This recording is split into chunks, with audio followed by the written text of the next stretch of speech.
Welcome to another video. I hope that you are ready to learn one of the most powerful things that I teach you in this course, which is the rational zeros theorem. While I won't be going over a proof of the rational zeros theorem, man, this stuff is so useful. It's kind of like a culmination of the last several videos where we put Descartes' rule of signs, we put long division of polynomials or synthetic division, we put degree, we put not necessarily rational number of turning points, but we put the multiplicity together, this idea of how to factor things when you don't have a general form. It is extremely powerful. So I'm going to talk a lot about factoring. I'm going to talk about how the rational zeros theorem works, what you do with it, how it can help you, and then we'll be doing a lot of synthetic division. I'm not going to show you long division any longer. I said I would do it every time for the video that we were in, but at this point I'm going to do synthetic division when we're factoring out linears.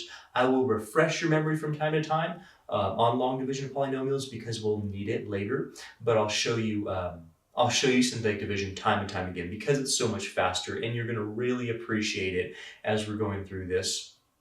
So let's get right into it. What are you supposed to learn with this? What you're supposed to learn with the rational zeros theorem is that if you know your coefficients from an ordered polynomial where you have a leading term and you have a constant term, you can come up with a list of all the possible rational x-intercepts for that function, and that is incredible.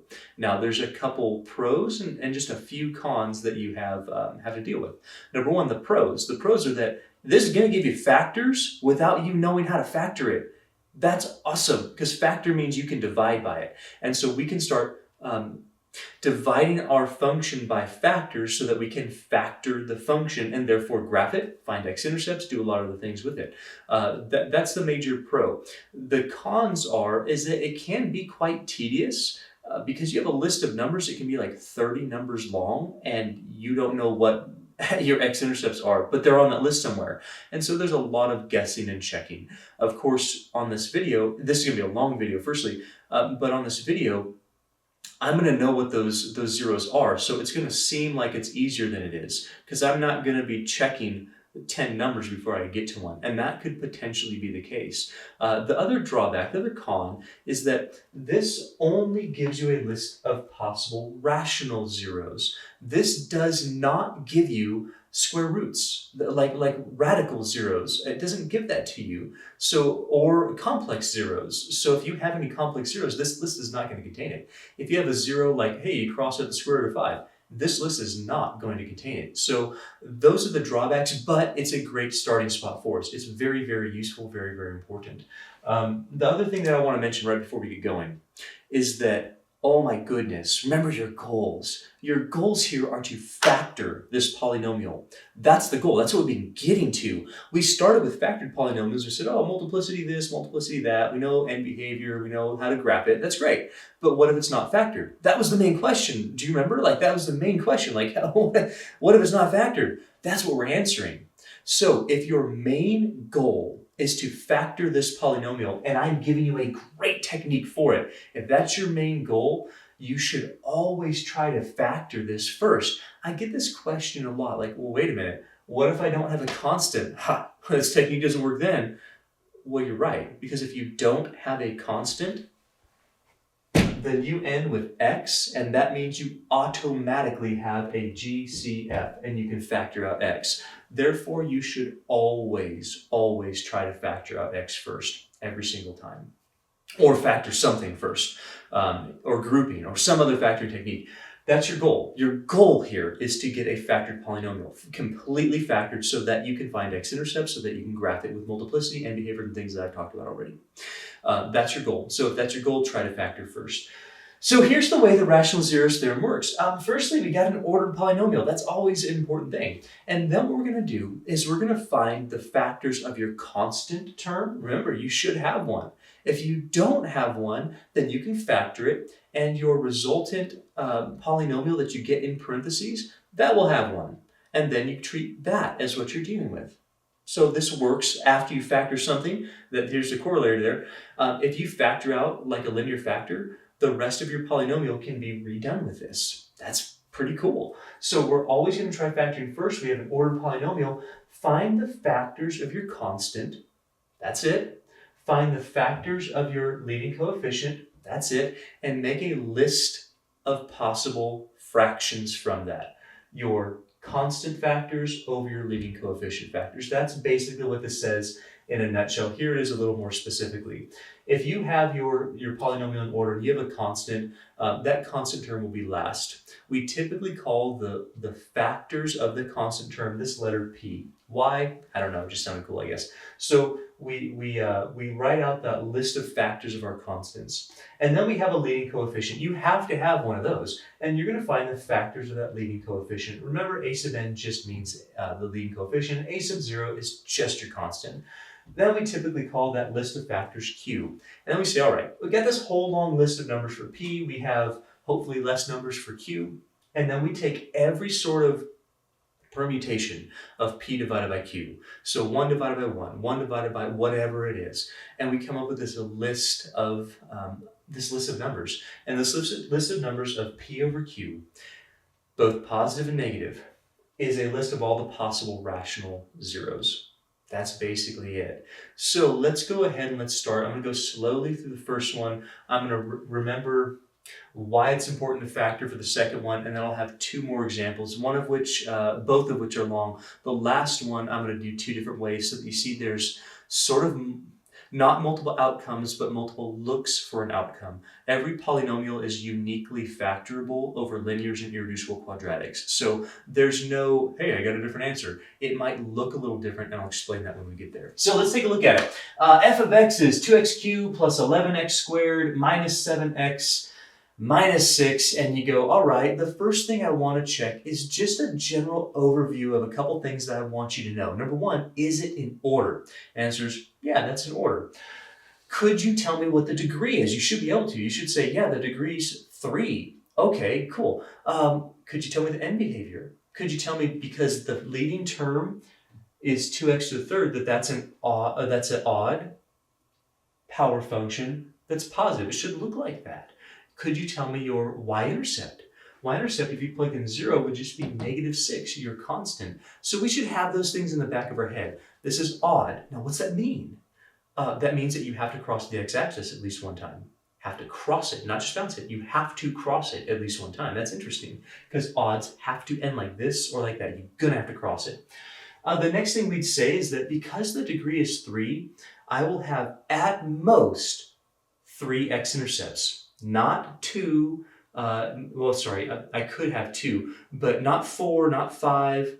I have at most 3 x-intercepts. That's it.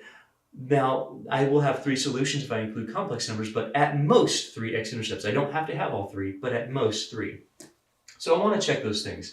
The last thing I want to check before we get into rational zeros theorem is a way to save us work. It's called the Descartes rule of signs, and we studied it in the last video.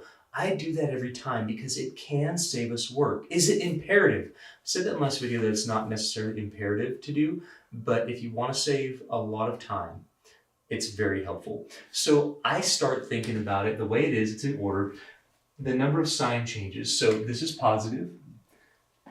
Positive to positive is not a sign change. Positive to negative is one sign change. Negative to negative is not a sign change. There's only one sign change in this polynomial. I hope that you see that. It's only one sign change. Descartes' rule of signs says that I am going to have exactly one positive x-intercept.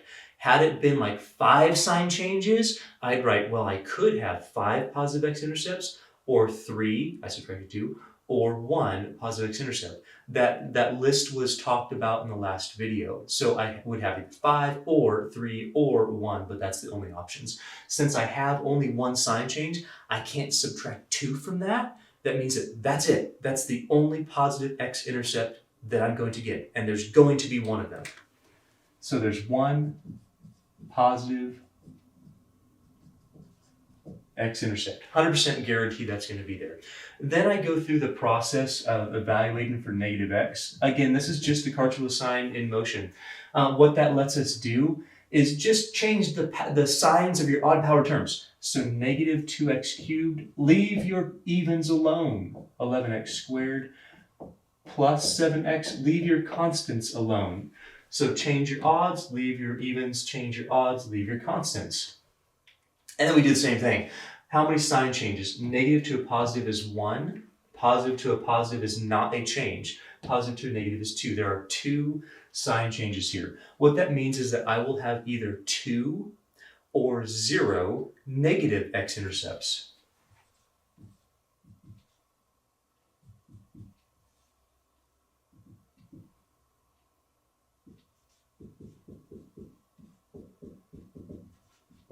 Now, let's see how this works out. Does it make sense with your degree? I'm going to take a look at it. Does it make sense with your degree? Let's take a look.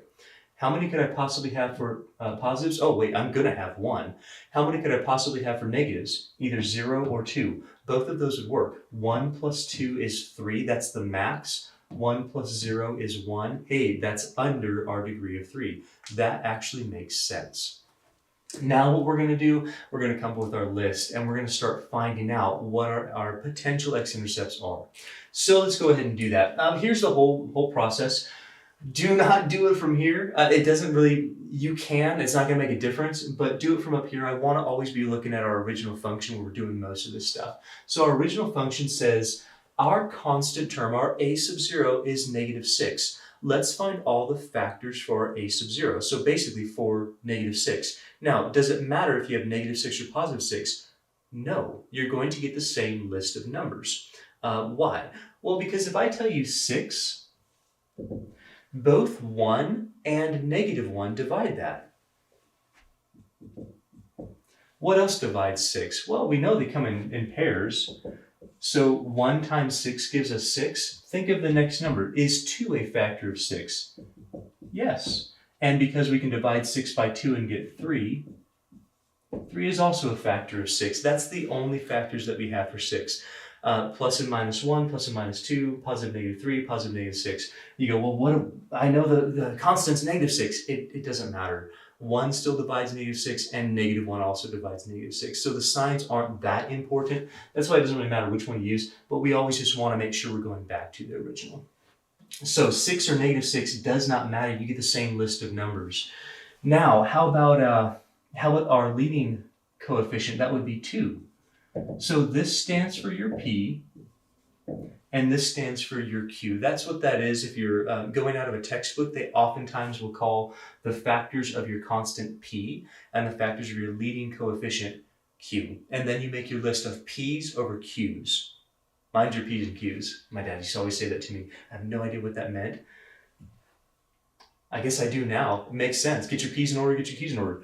Now for 2, this is positive 2, but it doesn't really matter because the factors are both positive and negative. So what divides 2? Well, only 1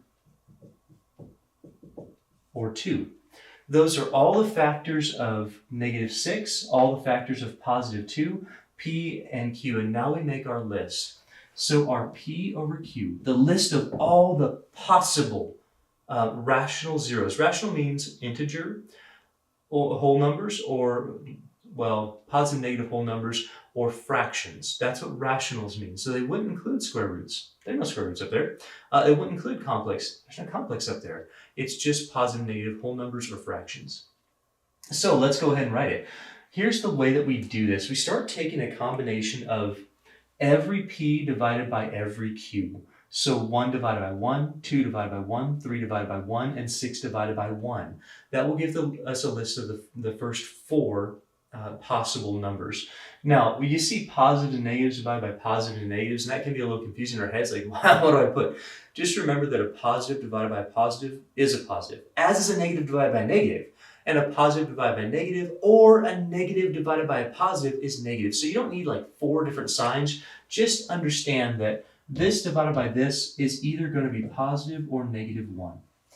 Positive or negative 2 divided by positive or negative 1 is either going to be positive or negative 2, and the same thing for 3, and the same thing for 6. I often get asked this question, are you always going to get just a repeat of this list down here? The answer is yes, because you're always going to have 1 as a factor for any number, aren't you? Always. 1 divides every number. So 1 divides every leading coefficient. So all of this list gets divided by 1 and basically just repeats. Where it gets a little bit more challenging is if you have a coefficient that's not 1, you'll have additional factors. And this is where our fractions come in.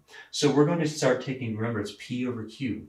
1 over 2, 2 over 2, 3 over 2, and 6 over 2. So we divide all of that.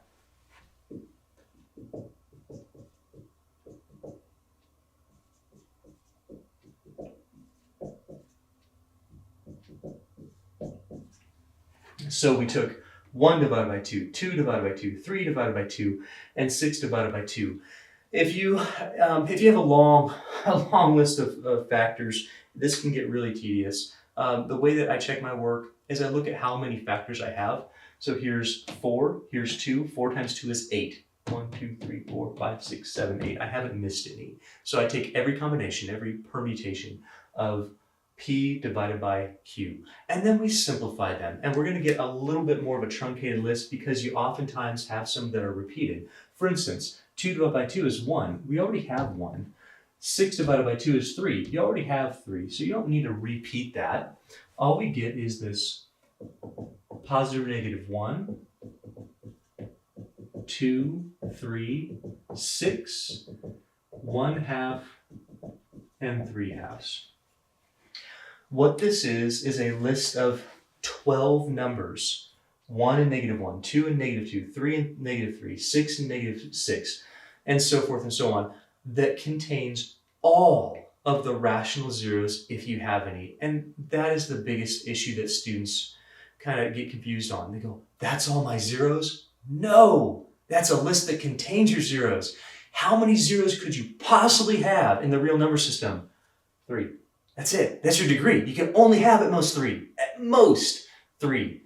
Not 12. That's just a list of what they are. So if we know nothing about our function, this gives us what is called a starting place. So the starting place where you check to see if you have zeros or not. So here's the process going forward. And it is tedious. I'm not lying to you about it. And I don't want to sugarcoat it that it's easy. It's not.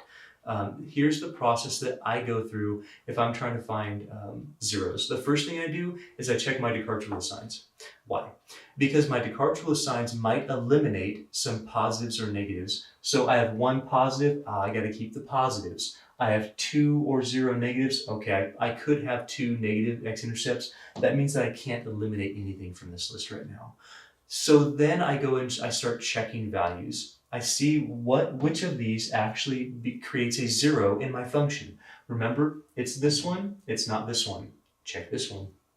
So I don't really want to be looking at this anymore. I just want to be looking at that. That's why I always teach, hey, go back to your original, focus on doing that, practice that. That way you don't make a mistake and start inputting values into your negative x evaluated function. So we're going to start with, well, what would you start with? I'd start with 1. And if 1 does not evaluate and give me 0, then it's not an x-intercept. I don't want to mess with that.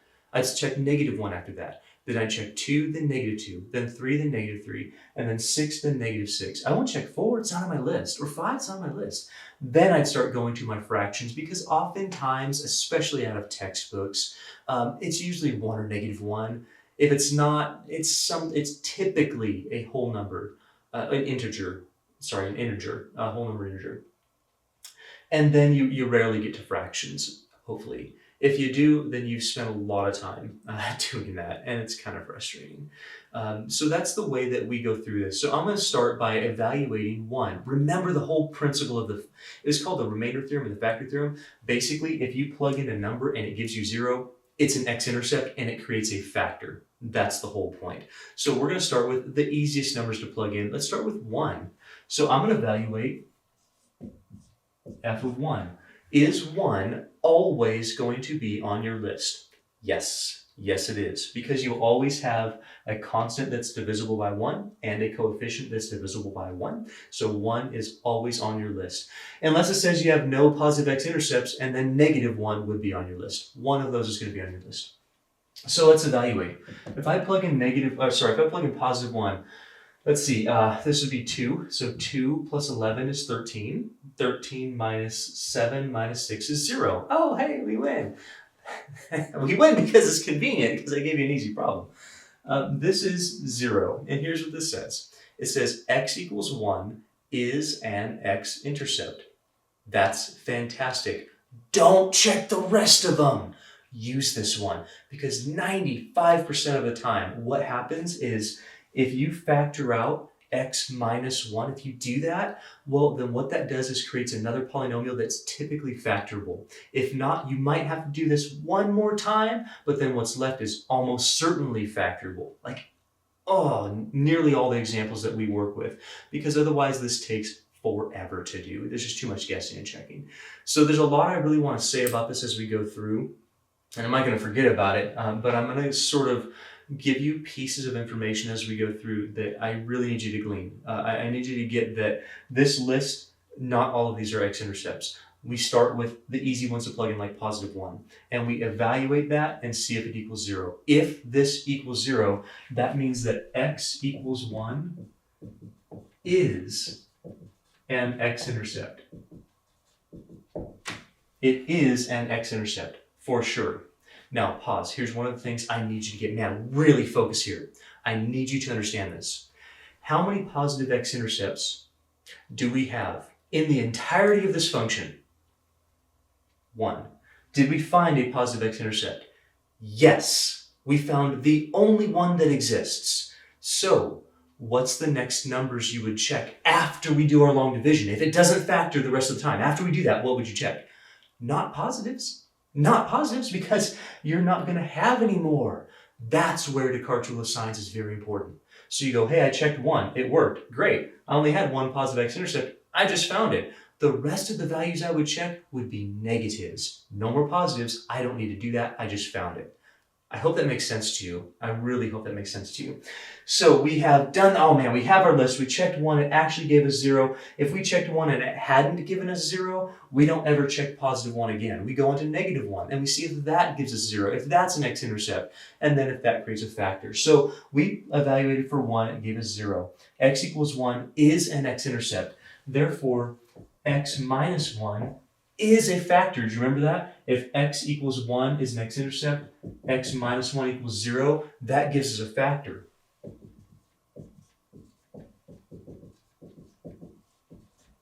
Now, what do we do with that? We either choose to do long division, in which case we take this polynomial and divide out x minus 1, or we do synthetic division. I'm going to really push you to synthetic division when you're dividing by linears, like we are right now, like x to the first power equals a constant.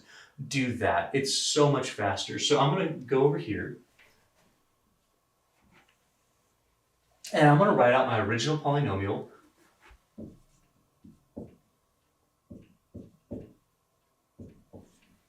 As far as the coefficients are concerned, and I'm going to write out the x-intercept that I just found, which is positive 1. The way that synthetic division works, if you don't remember, you should have, like 2 videos ago, is you bring down your first coefficient, you multiply correctly, and you add. You multiply and you add. You multiply and you add. Now, if you have checked this correctly and this is an x-intercept, this always has to be 0. If that's not 0, you've either done this wrong or you've done that wrong. It has to work.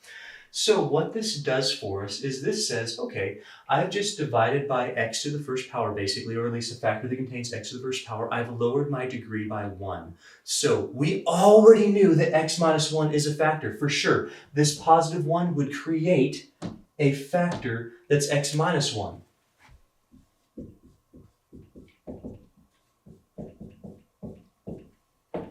But the quotient is the factor that's remaining. That's 2x to the second power, not third. We reduced it by a degree. Positive means plus 13x and then plus 6. That's what we get. Now, we're not done. So here's your options, and listen carefully. This is the other piece of information I need you to understand. You're not done. You need to factor this completely into linears or irreducible quadratics. Not every quadratic is irreducible. You spend an entire class in intermediate algebra basically working with quadratics and factoring the heck out of them, which means that not every one of them is irreducible. That's not irreducible. So you have an option. Here's the appropriate choice as you determine which option to pick. You can either factor, or you can use this list of numbers again to keep going on this polynomial. So what do I mean by that? You'd start by plugging in more numbers. Now, using everything that you just learned, would you start by plugging in 1 again? No, but not because you found it already, because you don't have any more positive x-intercepts. Listen very carefully. This is the next piece of information I need you to get, is that if you plug in 1 and it gave you an x-intercept, you have to check to plug that in again because it could work twice. Wait, how? That's how we get multiple roots. X minus 1 squared, or 3 times to the third, or 4 times to the fourth. That's where multiplicity comes from, is repeated roots. And so you have to check it again. You don't cross it off your list. The only time you ever cross a number off your list is one of 2 cases. Number 1, you exhaust your possible positive or negative x-intercepts. Then you cross off positives or negatives. Or if you try a number once and it doesn't work, it will never work again. So if I try 1, so like let's just try 1 because I know it's not going to work. Let's try it. 2 plus 13 plus 6, that's not 0. So I know that x equals 1 is no longer an x-intercept for this part of that function. That means it's not a repeated 0. I will not be getting x minus 1 squared. I hope you're following me on that. So you have a choice. You can either factor or you can start trying other numbers. Since I've exhausted all my positives, I'd start with negatives. I'd be like, -1 maybe, -2, -3, -6, -1/2, -3/2. And I'd go in that order. What's the appropriate choice? Factoring if you can, the list if you can't, or quadratic formula if you can't. Probably in this order: factoring, then quadratic formula, then list. That's the way I would do it. So I'm going to try to factor this. 13 and 12. Hey, that looks like 12 and 1.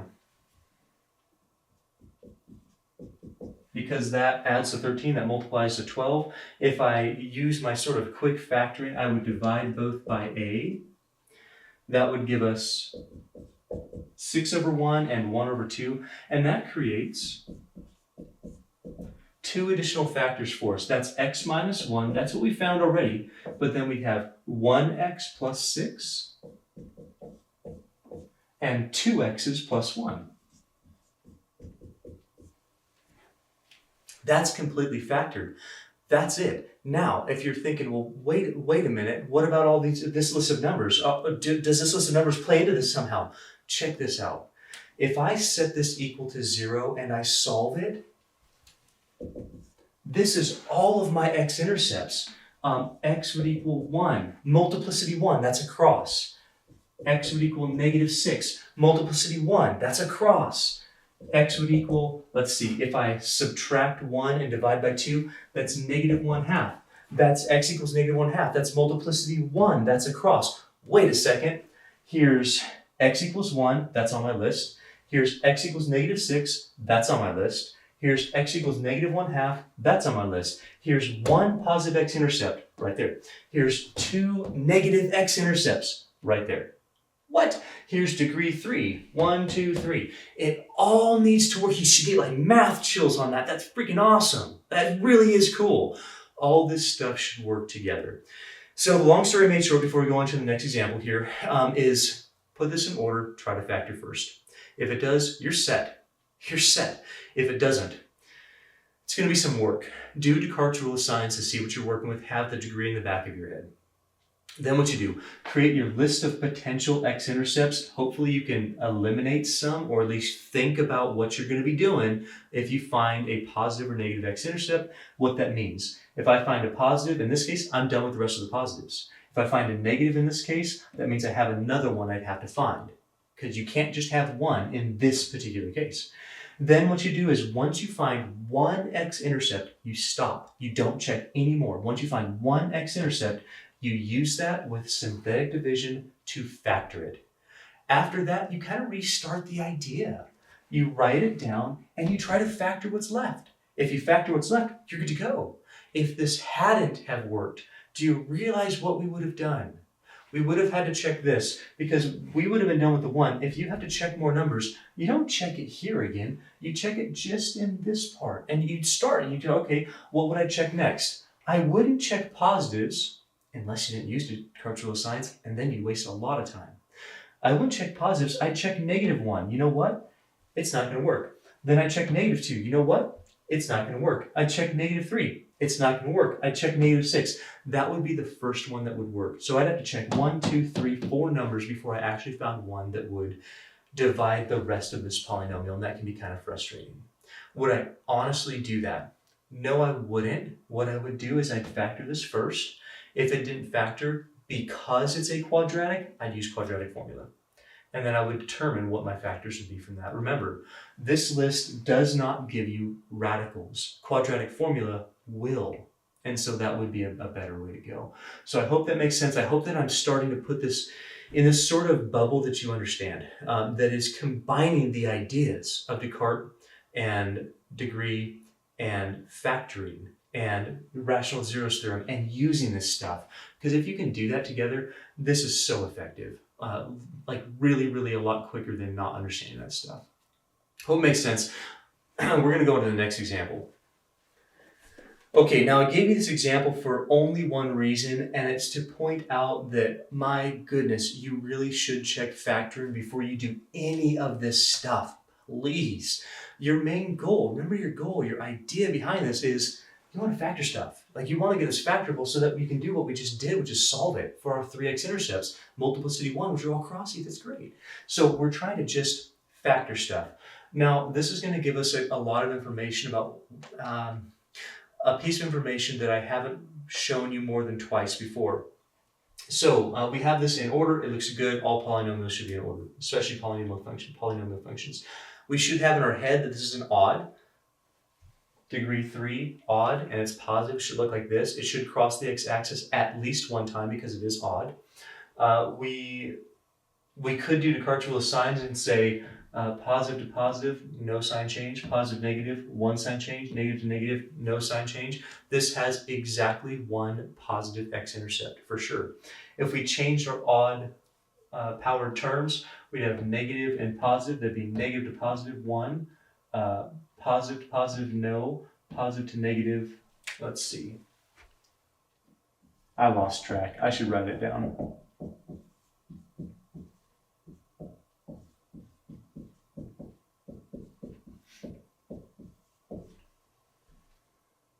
One, no, 2.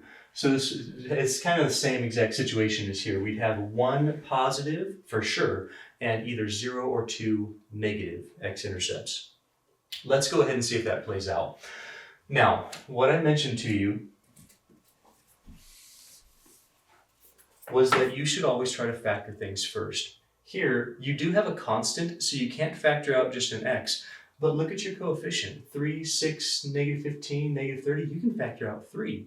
I'm going to say something to you right now that's really important for you to understand.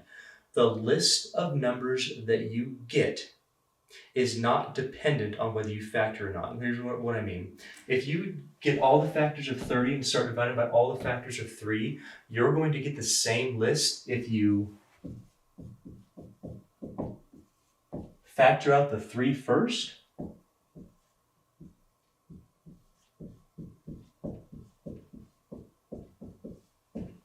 and do the list from there. This has fewer factors and it's going to give you the same list. Do that. Factor if you can first. I'm not lying to it every single time. This is easier to find a list than that one is. Why? They're smaller numbers. And that is actually true. So that will work for you. Believe me. Now, the next thing that you would try is, before you even find a list, try to factor it. Why wouldn't we do something like grouping?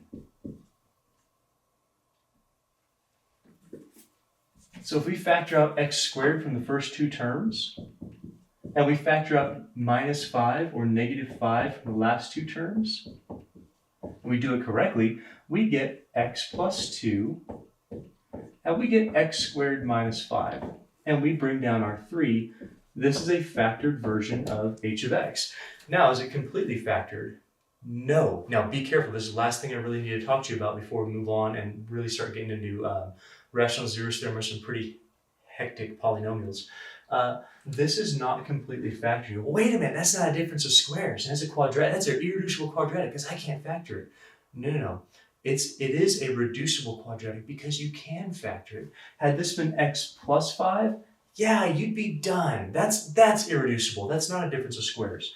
But there's something I brought up twice before, that even if you don't have a perfect square here, you can factor this. I'm going to show you right now. I know that if I gave this to you, you all would say, yeah, you can factor that. That's x minus 5 and x plus 5. But how did you get it? You got it by saying, okay, what I really do is I take the square root of x and I put it here, and I take the square root of 25 and I put it here. That's where that comes from. And you say, oh, that's x minus 5 and x plus 5, because the square root of 25 is 5, and so you have plus and minus 5. You do the same thing with things that aren't perfect squares. So with x squared minus 5, we're going to repeat this process. We're going to say, oh, hey, x squared minus 5, can I treat that like a difference of squares? Yes. X minus the square root of 5 and x plus the square root of 5. And if you want to look at it, this is x squared plus x root 5 minus x root 5, and then minus square root of 5 times square root of 5 is 5 minus 5. It's the same exact thing. I need you to be able to factor that. So this is not irreducible quadratic. This does give us x-intercepts.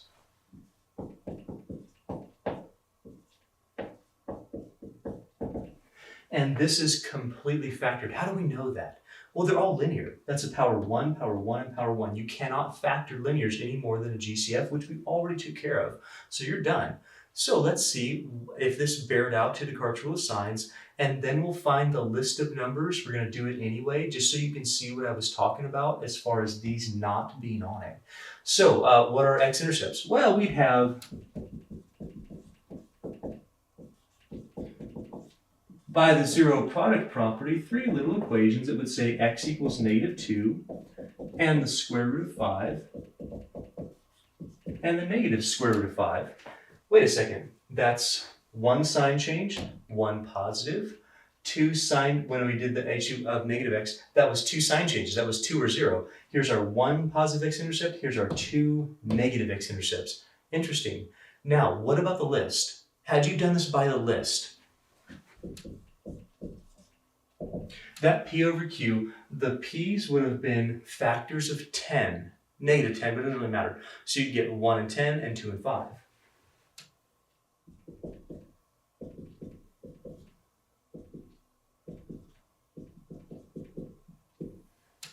For our q's, you would just get 1.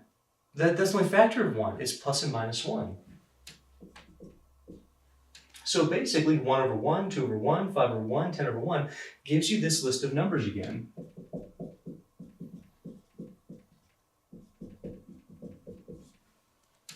If we had to check this, we'd start with 1, it wouldn't have worked. We would have tried -1 because we knew we had a positive x-intercept and we possibly had negatives. So you would try your negatives. You try 1 and -1, then you try 2, then you get to -2, and that would have finally worked. Then you would have factored that out. Then you would end up with this. This is exactly what you would have had. You might have a fraction here, but this is exactly what you would have had over here. You'd have x squared minus 5. Now check it out. If you try any of these numbers, you know what? It's not going to work in there. Why? Because this list does not contain square roots. Do you see it? We have 2 x-intercepts that are square roots. It's not here. It never will be there.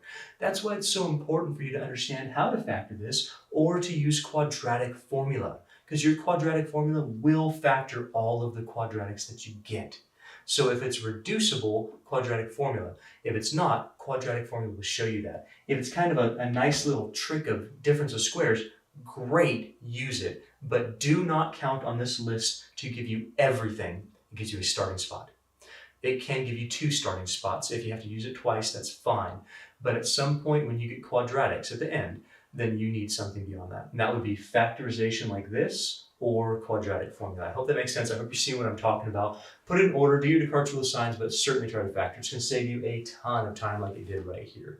And that factoring is much more relevant when our list is exhausted and we can't use it for anything else. So I'm going to come back with a few more examples. We're going to start getting into it. It's going to take a little while, but I'm going to show you some pretty cool stuff. All right, here we go.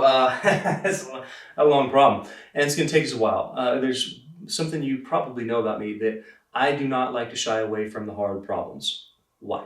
Because that happened to me when I was going through school. I'd have these professors who would just give the idea and a really easy problem and go, now go do it. And I'd run to that and go, this doesn't look anything like what we did in class. And it was very frustrating. So I sometimes get comments like, your videos are too long.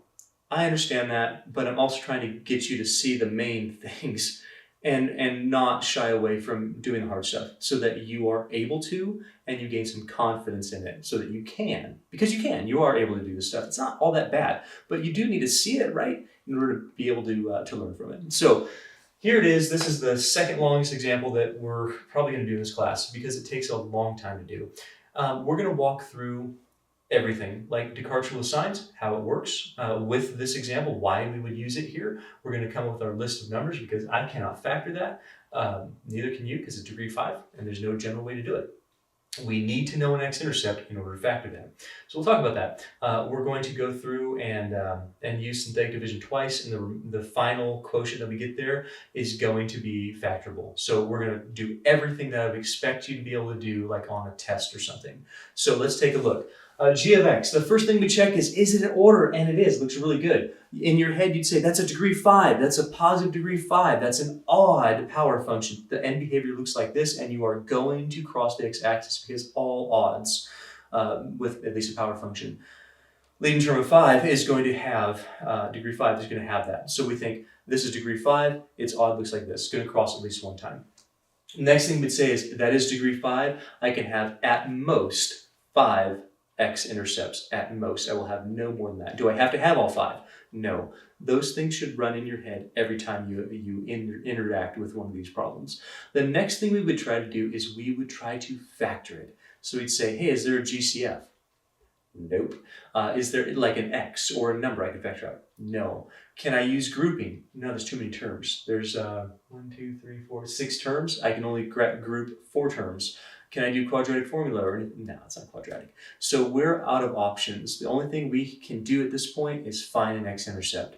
So the way we start that is with Descartes' rule of signs, to see what our list of numbers, to see how we can use our list of numbers appropriately that we're about to get. So Descartes' rule of signs, we start by just counting the number of sign changes.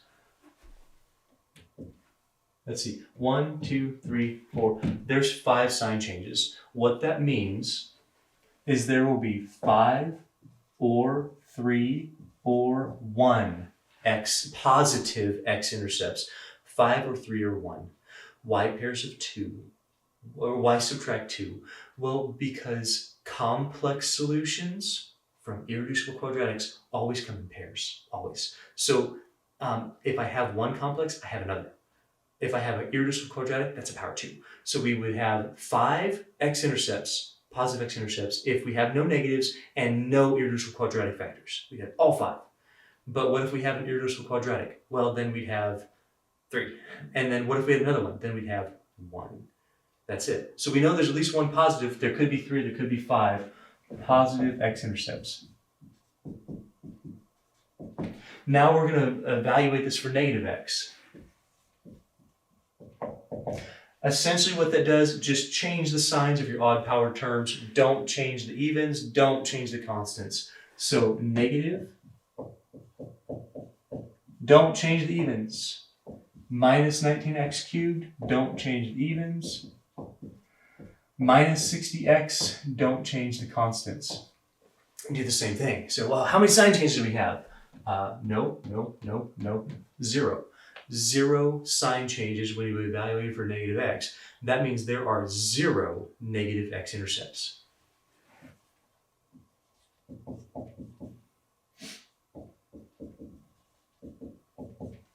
So if I don't have positives, I don't have any x-intercepts. That also means one more thing. When we do the list of potential rational zeros that we get, we don't have to do any negatives. Yay! Why? Because you know there's not any. That's why Descartes rule of signs is very important, because that eliminates half of your list of numbers. That's fantastic. That's going to save you so much time. So now what we do is we take our constant from our original. We don't have to look at this anymore. We don't really want it.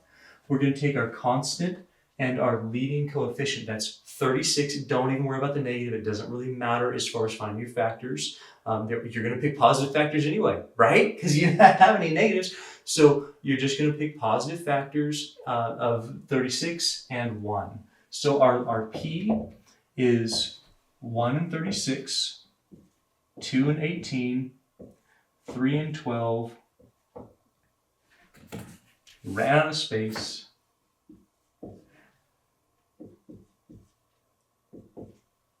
4 and 9, and then 6.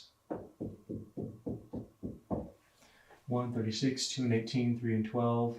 All of those pairs multiply to 36, and then 6 is the last. 6 times 6. We don't have to list it twice. Why I'm not including negatives here is because Descartes' rule of signs told us we will have no negative x-intercepts. We don't even have to worry about it. The negative divided by negative, if you thought about that, would give you positive anyway. As far as our Q, well, that's coming from 1. We don't need the positive or negative, again, for the same reason, but our coefficient's 1. There's only one factor of 1. It's 1. So our list of P's over Q is just this list of numbers again.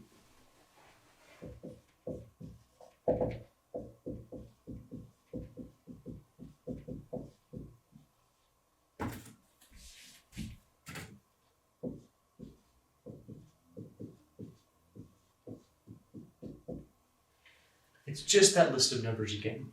So we have 1, 2, 3, 4, 6, 9, 12, 18, and 36. For the last time, these are all the potential rational x-intercepts that we could have for that function. Now we already know there's at most 5 of them, and they'd all be positive, so there's at most 5 or maybe 3 or 1 positive x-intercept that would be on this list. Why don't we have negatives? It says we don't have any, so we don't check things that we don't have. Why do that? That's a waste of time. That's why Descartes' rule of signs is used. For that, and the other reason that if you had 1, you know you don't check them again. If you had 1 or 3 and you found 2, you'd have another 1. So that's why we do it, to guide where we focus our attention. That's what it's mainly used for. Now, we all obviously know that not all of these work because we have at most 5. So that's something interesting to know as well. So where do we start? Once we've done all of this stuff and we have our potential list of numbers, no negatives, we don't have any, start with 1 and just plug it in. See if it works. So let's evaluate.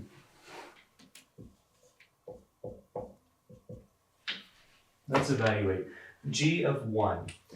So when we evaluate g of 1, we plug it into this, so we evaluate there. 1 minus 7, let's see, that's negative 6 plus 19 is 13. Minus 37 is negative 24, plus 60 is 36. 36 minus 36 is 0. Hey, look, it works, 0. Now, what's that mean? What that means, and by the way, lots of teachers I've seen make it so that it's either 1 or negative 1, and at most like 2, 3, something like that. Rarely do you get to 36. So just keep that in mind. Check the small numbers. It's probably going to be one of the first couple. Just taught you how to cheat at your test. So anyway, what that means is that if I evaluated for x equals 1, and x equals 1 equaled 0 when I evaluate it, that means that x equals 1 is an x-intercept. This graph is going to hit x equals 1 on the x-axis. Hey, that's positive. Look at that. It works. We have no negatives anyway. It's got to be. What that also means is that x minus 1, because x equals 1 would yield x minus 1 equals 0. X minus 1 is a factor. So now you have a choice to make. You have to divide. You have no other way to factor besides using long division of this polynomial. that polynomial by that factor, or doing synthetic division, which gives us the same result. So you pick whichever one is fine. It doesn't really matter. I'm going to do synthetic because it's way faster. And because we're dealing with linears. For quadratics, we'd have to do long division. I'll refer to that when we get there. But for right now, man, let's do synthetic division. So synthetic division takes this polynomial as far as the coefficients are concerned and uses 1, not -1. That's a real big point of confusion for lots of students. With long division, you use the whole factor, x minus 1. With synthetic, you use 1, the x-intercept.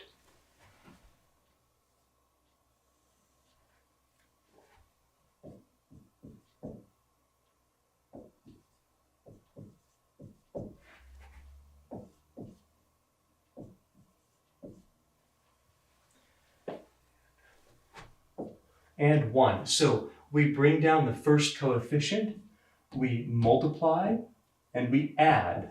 We multiply, and we add. We multiply, and we add. We multiply, and we add. We multiply, and we add.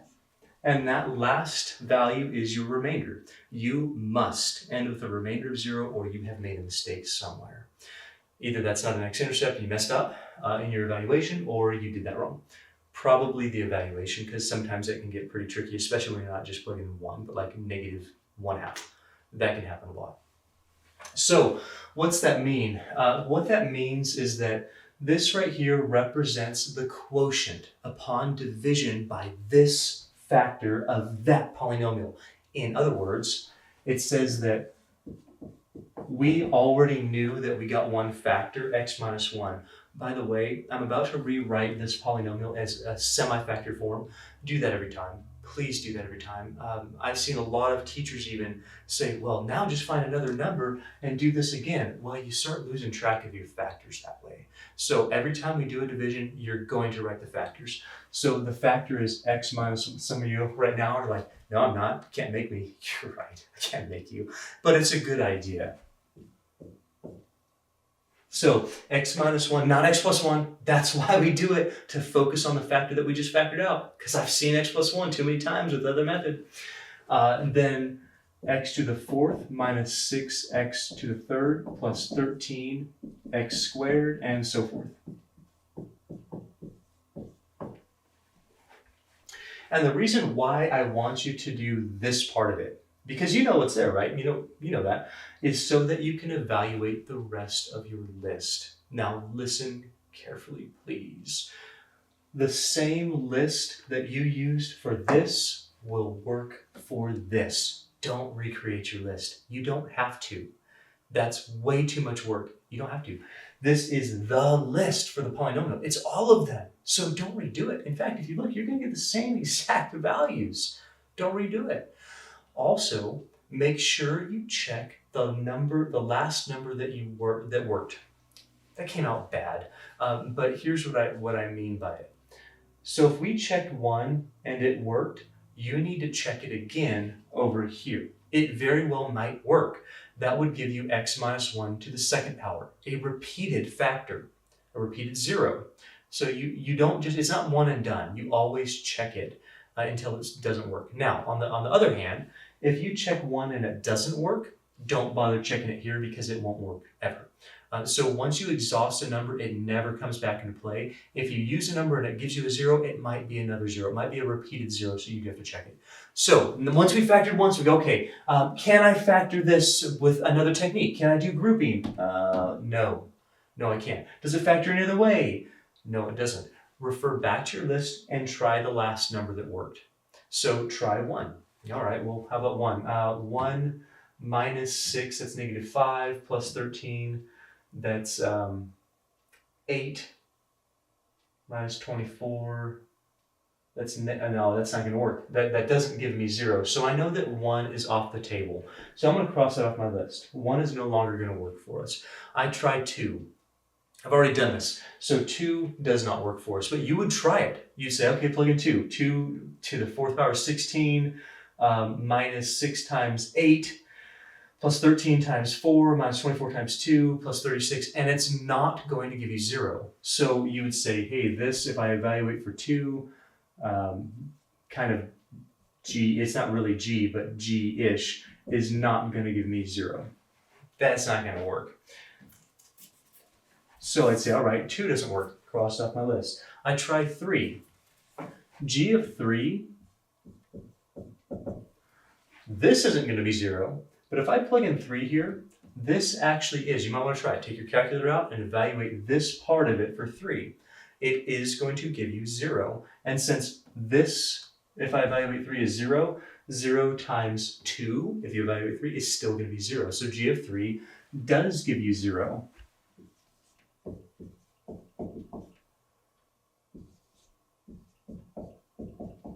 G of 2 did not. That's why we cross it off. G of 3 does. And so we're going to say, all right, since G of 3 is 0, I am now going to say 2 things about it. I'm going to say that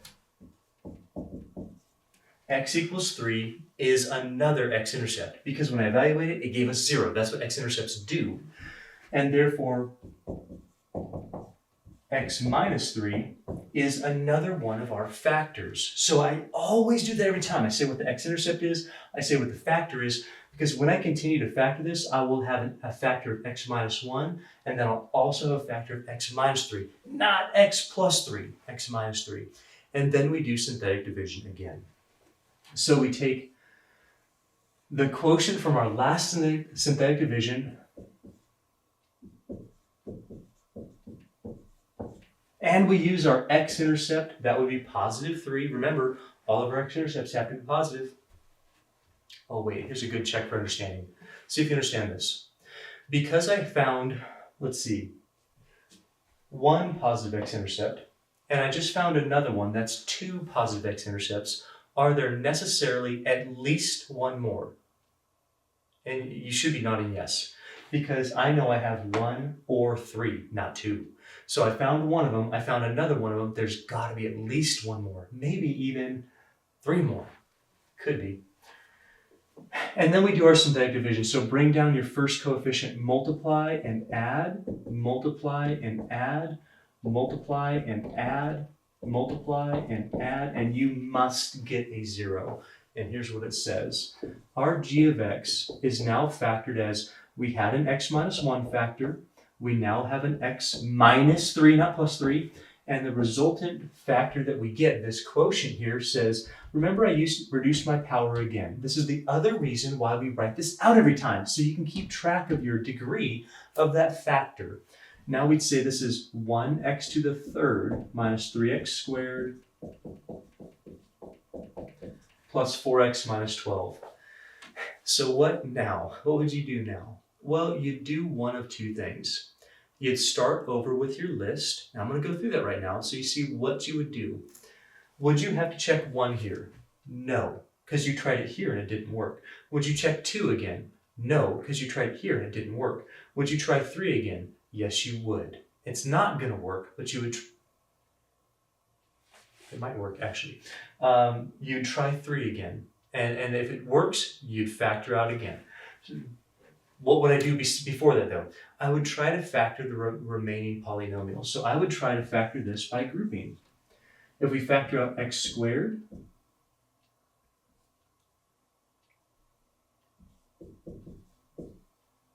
and 4, we get x minus 3 and x squared plus 4. I gotta talk about that. I gotta show you. I'm going to write down the result of this because this is what we're going to be ending with, but I really need to talk about this for a second.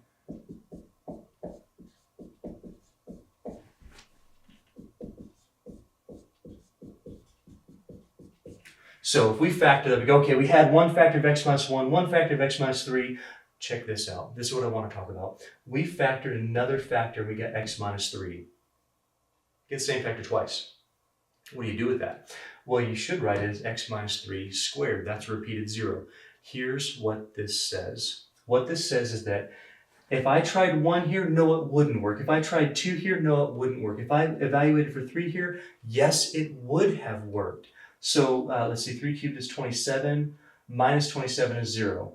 Plus 4 times 3 is 12, minus 12 is 0. Oh, that's an x-intercept. That would say that G of 3 gives me 0 again. X equals 3 is a x-intercept again. X minus 3 equals 0 again. For this part of the polynomial, x minus 3 would be another factor. And if we had done synthetic division yet again with 1, -3, 4, and -12, thank goodness this is fast. And I used my positive 3 x-intercept again that we know is going to work.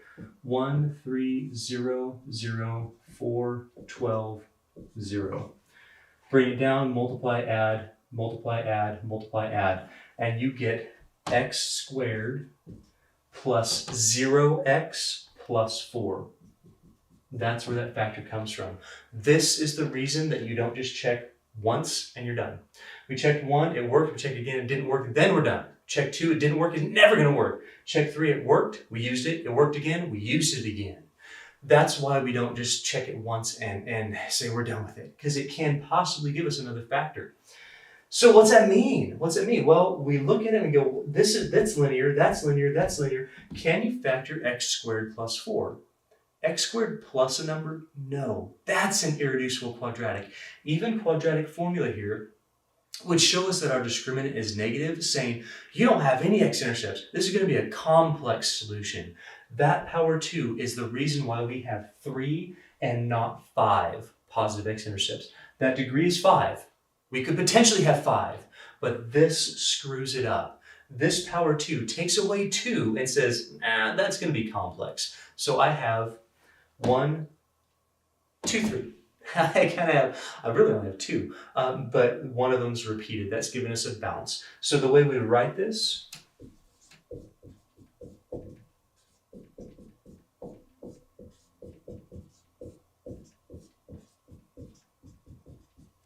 completely factored into linears and irreducible quadratics, is like that. And here's what it says. X equals 1 is an x-intercept, and it's a crossy due to that multiplicity 1. Crossy is not really a math word, it's just my word. We have another one at x equals 3, and that's a bouncy due to the multiplicity of 2. That would be that even multiplicity, so we cross at 1, come back down, bounce at 3, and have still this sort of end behavior. What we don't do is we don't have any additional x-intercepts. So we have 3 x-intercepts, they're both positive. One of them is repeated though, so that kind of wraps it up into this bounce instead of 2 crosses. So I hope that you're with me on that one. I'm going to come back with one last example. We're going to do it twice because I want to show you 2 different approaches to it, so that you can see that the way in which you pick some of these numbers to choose can impact the amount of work you have to do. So I'll show you that in just a minute. All right, let's get into the last example. I know I have it written twice because we're going to do it 2 different ways, so I can show you that choice actually matters. Not that your process really should change, but just that it matters as far as what you're checking in your evaluation for your rational zeros theorem or rational roots theorem. So we're going to go through the whole thing, but I'm going to be pretty quick about it. We're going to do Descartes rule of signs, we're going to get our list, but we're going to pretty much fly through the rest of it. So here's the deal. The first thing we check every time is order. Then we get an idea of degree and end behavior. This is in order, and the end behavior is going to be positive odd like most of the ones we've done today in this video. Then we're going to check Descartes rule of signs and see what we're working with. So Descartes rule of signs says 1, 2, 3, no, 4 sign changes. So we have 4 sign changes here. That's going to be 4 or 2 or 0 positive x-intercepts. We change our odd-powered terms by evaluating with negative x.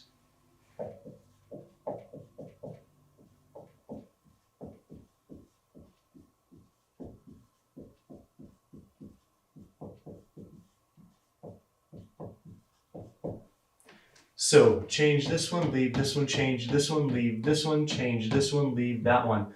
That would be no sign change, 1 sign change, and then not another one. So that's going to be 1 negative x-intercept. 100% guarantee we have 1 and only 1 negative x-intercept.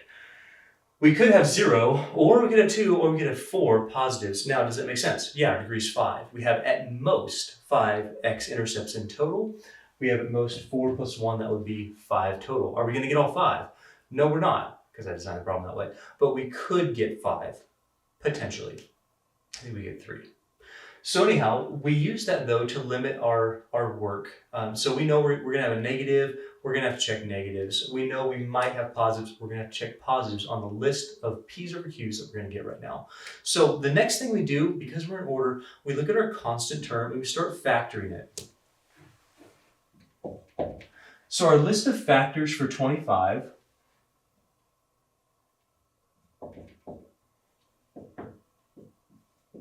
1 and 25, let's see, 2 doesn't work. 3, no. 4, no. 5, yes, but that's it. So 1, 5, and 25, both positive and negative. For our Q's, we have just 1 and 2, because 2, that coefficient has just 2 factors, prime number. So P's over Q, we take 1 over 1, 5 over 1, 25 over 1. We'd also take 1 over 2, 5 over 2, and 25 over 2. None of which simplify it. This is very rare that happens. Most of the time we get something to simplify. So we have 1, 2, 3 times 2 is 6. 1, 2, 3, 4, 5, 6. You should have 6 expressions of fractions or whole numbers before you start simplifying. You can eliminate some of those, but here we can't do that. So we have a list of numbers that are the potential. This contains all of the rational x-intercepts for that function. Now, are all of them x-intercepts? No, we know there's at most 5. But if we have any rational x-intercepts, they're there. Do you have to have rational x-intercepts? No, you don't. Like x squared plus 5 is a parabola that floats above the x-axis. Its degree is 2, but it has no x-intercepts. So what that means is that this does not include any square root x-intercepts or any complex intercepts that we might have. So just keep that in mind. It's just a starting spot for us. Okay, so what do we check first? Well, the first thing we're going to do is we check 1. That's where we always start. If we have any positive x-intercepts or potential positive x-intercepts, we check 1. So let's try that. If we evaluate for 1, let's see, that's 2 minus 1, that's 1. 1 plus 48 is 49. 49 minus 24 is 25. 25 minus 50 is negative 25. And negative 25 plus 25 is 0. Hey, that worked. Good. That means that x equals 1 is an x-intercept.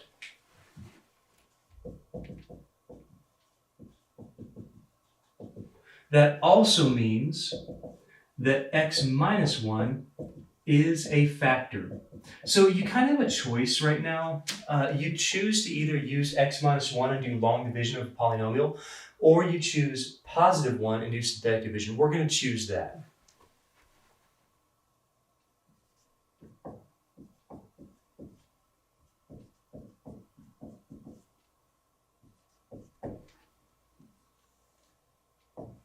So the way this works, we tried 1, it worked, it said x is an x-intercept. We know that that's an x-intercept. This is the coefficients of our polynomial. We bring down the first one, we multiply, we add. We multiply, we add. Multiply and add. Multiply and add. Multiply, and you must get 0 there. If you don't, something went wrong. And we're also going to do one more thing. We know that we have a factor of x minus 1, not x plus 1. Oh man, x minus 1. And we have this resultant polynomial as a factor, and we reduced it by 1 degree.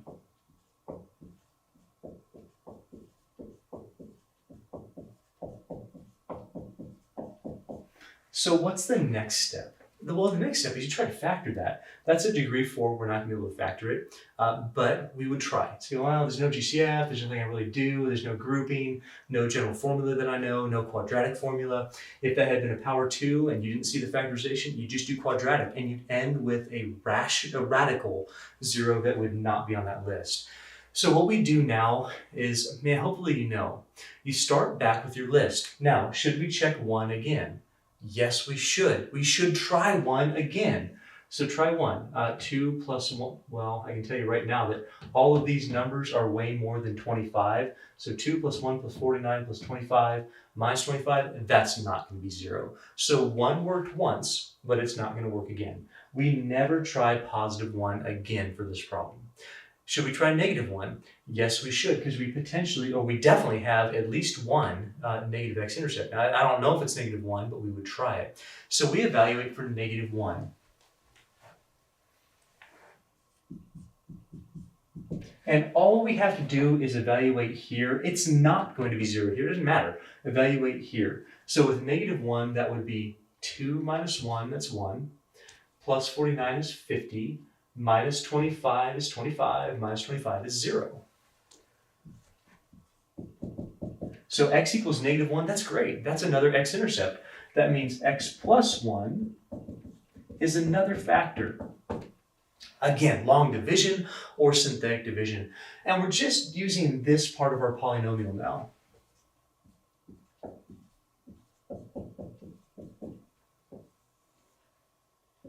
And we're using negative 1. Be careful with synthetic, you have to use the x-intercept. So we're going to bring down the first coefficient. We're going to multiply and add, multiply and add, multiply and add, multiply appropriately. Remember, negative 1 times negative 25 is positive 25, and add. Hey, that looks great, and that gives us another factoring. So we keep on writing this every time we write the entire polynomial. We had an x minus 1, we just gained a factor of x plus 1, and now we have reduced the power one more time.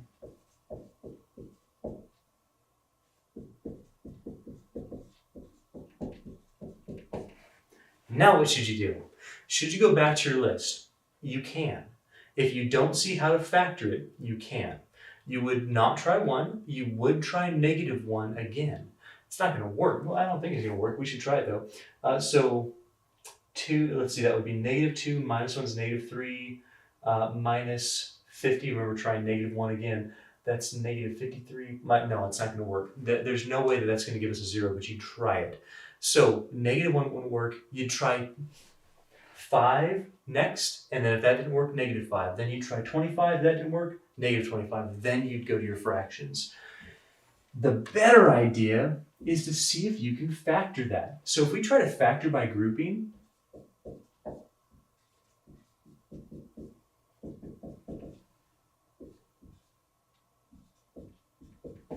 that works. That's great. What that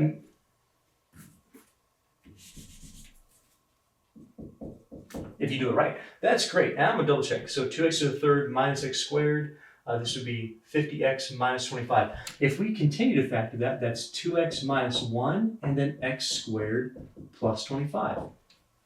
So what's that mean? That means that we have factored this as x minus 1, x plus 1, 2x minus 1,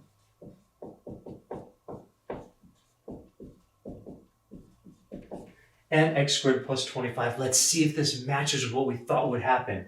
This factor would give us a positive x-intercept at multiplicity 1. That'd be a crossy at x equals 1. This would be a negative 1. That's a crossy at x equals negative 1. That's our one negative x-intercept. There can be no more. This would be positive 1/2. Add 1 divided by 2. Positive 1/2, so a crossing and a crossing. Those are our two positive x-intercepts. There's 0, oh, there's not 0. There would have to be 2 or 4. Here's 1, here's another 1, here's our one negative. Can you simplify that anymore? No. That's an irreducible quadratic. That right there would be complex solutions we get to in the next video. What if it had been negative? What if it had been x squared minus 25? Then you would factor that again, and you would get x minus 5 and x plus 5. Now, by doing that, you change some of these signs, and this would no longer hold true, but that's what would happen. So if that was the case, then you'd continue to factor it. You'd have x minus 5, and you'd have x plus 5. I hope that makes sense to you. I hope you're seeing that. I'm going to change it back, but I wanted to reference that. So that would be completely factored over linears and irreducible quadratics. We have 1, 2, 3 x-intercepts, and it fits what Descartes' rule of signs says about that. Now, let's do this example again, but do it sort of differently. I've never really seen a lot of people show how to do synthetic division with fractions, so I'm going to show you that it actually works. I'm going to leave that. I'm going to leave it for one reason.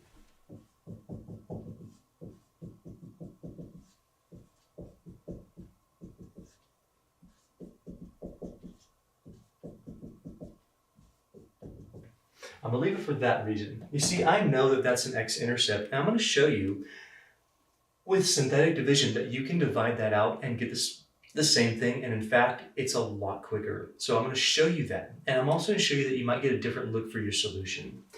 So let's say that we somehow know that there's an x-intercept of 1/2.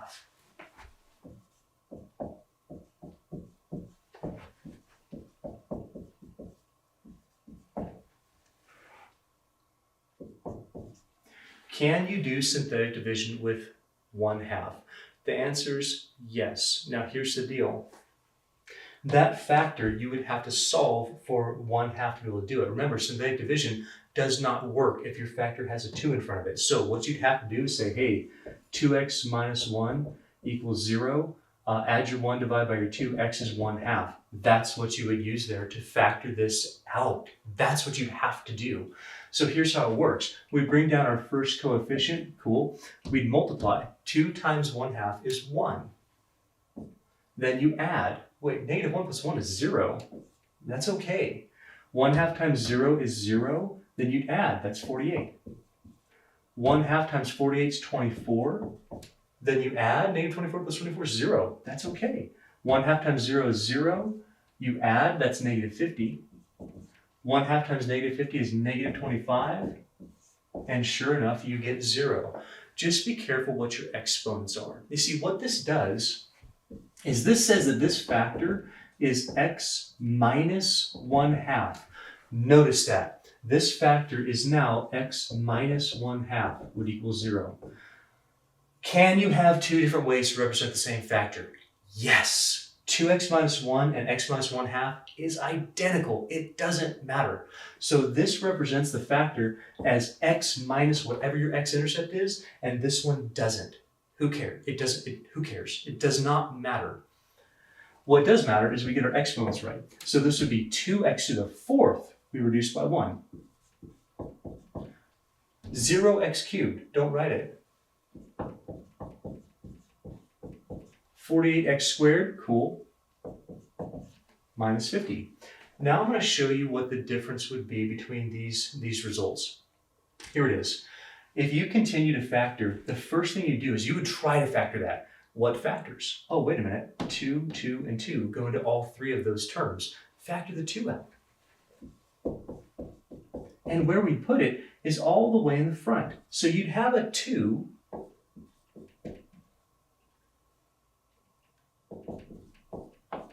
You'd still have a factor of x minus 1/2, but when you factor out that 2 and you put it here, you get x to the 4th, 24x squared, minus 25. Now, can you factor this? Yeah, that's a very special form of a quartic. You could do a substitution if you want. You could say, hey, let's call u equals x squared. And you do u squared plus 24u minus 25. You could just straight up say, hey, that's a 3-term polynomial. And I know that factors as -1 and 25. That adds to 24, that multiplies to -25. And because I'm familiar with my exponents, I know that we can put this as 2x minus 1/2, and then x squared minus 1 and x squared plus 25. You could show grouping with that. You can do anything you want. We've covered all of those things before.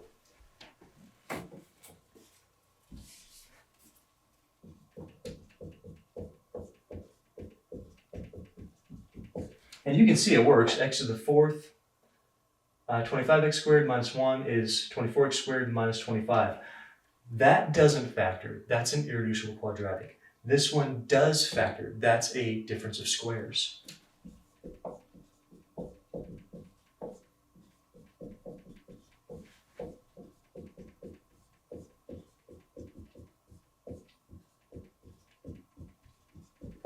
Now, here's the question. Do you get the same x-intercepts? Well, that gives you 1, that gives you -1, there's those. That gives you positive 1/2, there's that. That's the same irreducible quadratic. Why do they look different? They look different because we sort of forced a factoring out of 2, and if you forced this to factor out 2, you get the same thing. Or if you distributed this so that you don't get fractions, when you distribute a factor like that, you don't do it everywhere. You do it just to one of those factors. This would give us 2x minus 1 for that particular factor. It's the same thing. So which way is better? Honestly, getting to the 1/2 would have been just a random guess. So you'd go through like I showed you on the first example, but I do want to tell you that choosing a factor can have a bearing on your later factorability, like whether it's easier or whether you have to pick another number from a list. So I want to make sure you understand that. Last thing I wanted to say is please don't forget that if this hadn't been x minus 1, but like x minus 7, x squared minus 7, that is technically still factorable. That would be x minus the square root of 7 times x plus the square root of 7. That would be square root of 7 and square root of 7. So keep that in mind. This is not an irreducible quadratic. Okay, I know that's a very long video. I hope it made sense. I hope that, but you need to see it all at once. Hope that you followed it, and I hope that you are ready, because we're basically done with everything you need to know about polynomials. Like everything. You know how to graph them. You now know how to factor them so that you can find x-intercepts with multiplicities, all crosses, so that you can factor it. The next thing we're doing is talking about complex, and then we get into graphing with rationals. So hope you're following me. I'll see you for another video.